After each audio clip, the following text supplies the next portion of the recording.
Tell you a little bit about our HEART teams. HEART is really an acronym that stands for High Acuity Response Team.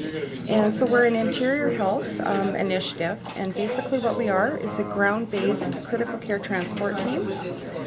So what we'll do is if patients are in the rural facilities or healthcare centers that need transport to higher level of care for, say, surgery or any life-saving modalities, our teams here, comprised of a critical care registered nurse and a respiratory therapist, will travel out to these rural sites, pick up the patients in partnership with BC Ambulance. So BC Ambulance will provide our mode of transportation, so in the ambulance itself, and we provide the clinical care. So when we get to the rural facilities, we start those treatment modalities, the same ones that they would actually be receiving if they were to be in our intensive care units and emergency departments here at Royal Inland. What you see behind you is a competency validation session.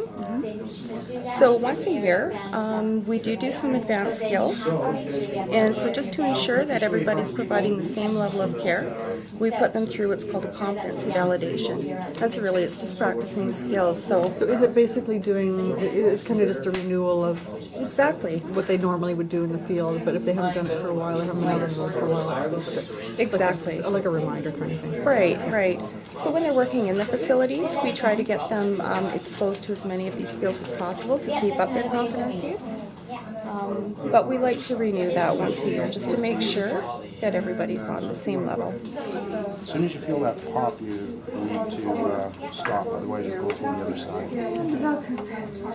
I think I felt it. Yep. So now just stabilize, remove that, Remove it from and then unscrew it. You don't need it anymore, I think. What is it you're doing here? This is called intraosseous infusion. So it's a vascular access device. So when we can't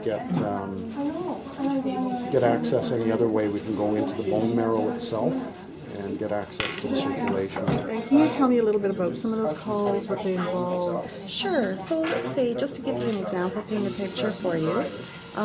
You have somebody and they're driving, say, to Lillooet this afternoon.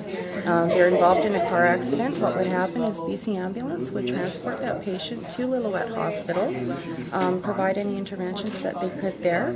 If it was determined that they needed higher level of care, say surgery at Royal Inland Hospital, the facility would call BC Ambulance and they would dispatch out HEART. They would come pick up the HEART team and we would travel to the facility, perform any life-saving interventions that we could at the side of the patient, and transport them safely back to Royal Inland Hospital.